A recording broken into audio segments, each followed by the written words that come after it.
Hi everyone, welcome to Sai Renu's kitchen. ఈరోజు వీడియోలో చాలా టేస్టీగా అలాగే సింపుల్గా మలై కాజా ఎలా ప్రిపేర్ చేసుకోవాలో దానికి కావాల్సిన ఇంగ్రీడియంట్స్, ఆ ప్రాసెస్ ఏంటో చూసేద్దాం. ముందుగా మలై కాజా ప్రిపేర్ చేసుకోవడం కోసం ముందుగా కోవా ప్రిపేర్ చేసుకోవాలి. దానికోసం ఒక 1 లీటర్ వరకు మిల్క్ తీసుకొని ఒక ప్యాన్లో యాడ్ చేసుకొని స్టవ్ పైన పెట్టుకోవాలి. కోవా ఇంట్లోనే ఫ్రెష్గా ప్రిపేర్ చేసుకుంటే చాలా టేస్టీగా చాలా బాగుంటుంది కాబట్టి ఇంట్లో ప్రిపేర్ చేసుకుంటేనే బెటర్. ఆ తర్వాత ఇలా 1 లీటర్ మిల్క్ యాడ్ చేసుకున్న తర్వాత మీడియం ఫ్లేమ్లో పెట్టుకొని కలుపుతూ ఉండాలి. అడుగు అంటకుండా చూసుకోవాలి. హై ఫ్లేమ్లో పెడితే అడుగు అంటుతుంది కాబట్టి మీడియం ఫ్లేమ్లో పెట్టుకొని కలుపుతూ ఉండాలి. దగ్గరకు వచ్చే వరకు కలుపుకోవాలి. ఒక 15 to 20 మినిట్స్లో కోవా రెడీ అవుతుంది.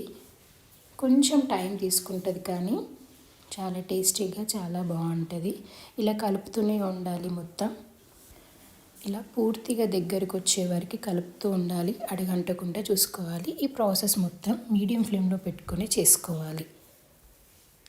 దీంట్లో ఏం యాడ్ చేయాల్సిన అవసరం లేదు. ఒక మిల్క్తోనే ప్రిపేర్ చేసుకోవాలి కాబట్టి ఇలా మొత్తం మిక్స్ చేస్తూ ఉండాలి.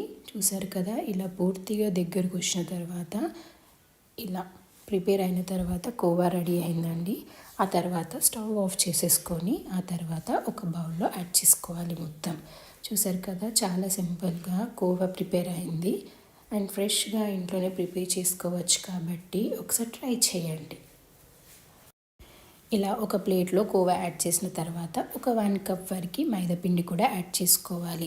ఇలా యాడ్ చేసేసి ఒక 1 స్పూన్ వరకు సోడా కూడా యాడ్ చేసి మొత్తం మిక్స్ చేసుకోవాలి. ఎంత వీలైతే అంత స్మూత్గా కలుపుకోవాలి. వాటర్ అలాంటివి ఏమి యాడ్ చేయకూడదు. ఇలా మొత్తం మిక్స్ చేసేసుకొని కొంచెం నెయ్యి యాడ్ చేసుకొని మొత్తం స్మూత్గా కలుపుకోవాలి. ఒక 20 మినిట్స్ నాననివ్వాలి. అది నానే అంతలోపు పాకం ప్రిపేర్ చేసుకుందాం. దానికోసం స్టవ్ పైన ఒక బౌల్ పెట్టుకొని ఒక 1 కప్ వరకు షుగర్ యాడ్ చేసుకోవాలి. ఇలా షుగర్ యాడ్ చేసి ఒక హాఫ్ గ్లాస్ వరకు వాటర్ యాడ్ చేసి ఒక హాఫ్ స్పూన్ వరకు ఇలాచీ పౌడర్ యాడ్ చేసుకొని కొంచెం తీగ పాకం వస్తే సరిపోతుంది. మరి ఎక్కువగా పాకం ఏం అవసరం లేదు. తీగ పాకం వస్తే చాలు. దాంట్లో ఉండే బబుల్స్ మొత్తం పోయే వరకు ఉంచితే సరిపోతుంది. ఒకవేళ పాకం తెలియకపోతే ఇలా మొత్తం బబుల్స్ పోయిన తర్వాత స్టవ్ ఆఫ్ చేసి పక్కకు పెట్టేసుకొని ఆ తర్వాత ఒక 20 మినిట్స్ అయిన తర్వాత పిండి మళ్ళీ ఒకసారి స్మూత్గా కలుపుకోవాలి.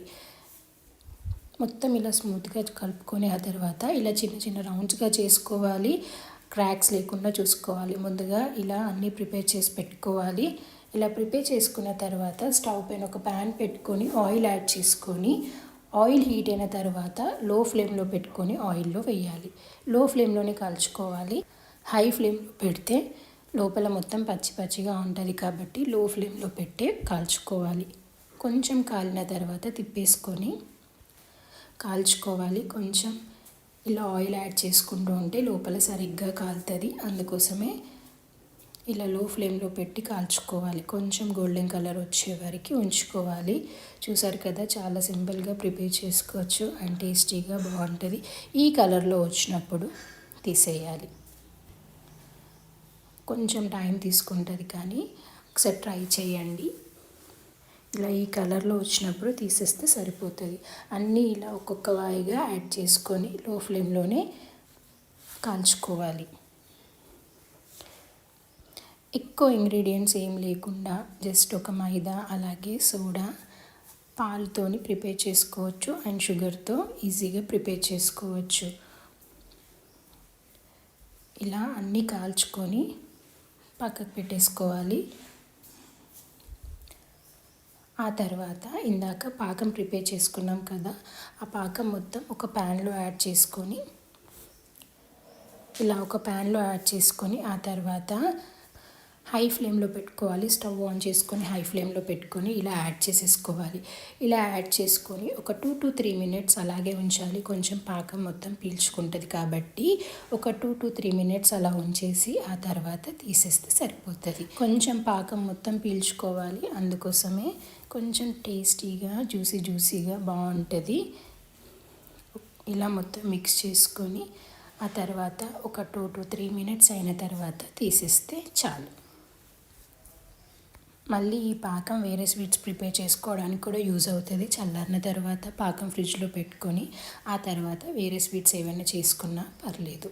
ఇలా ఒక 3 మినిట్స్ అయిన తర్వాత ఇలా ఒక్కొక్కటిగా తీసేస్తే చాలు. అంతేనండి, చాలా సింపుల్గా మలై కాజా రెడీ. మీకు ఈ ప్రాసెస్లో నచ్చినట్లయితే ట్రై చేయండి. అలాగే వీడియో కనుక నచ్చినట్లయితే please like, share, subscribe. And కొత్తగా చూసిన వాళ్ళైతే సబ్స్క్రైబ్ చేసుకోండి. Thank you for watching.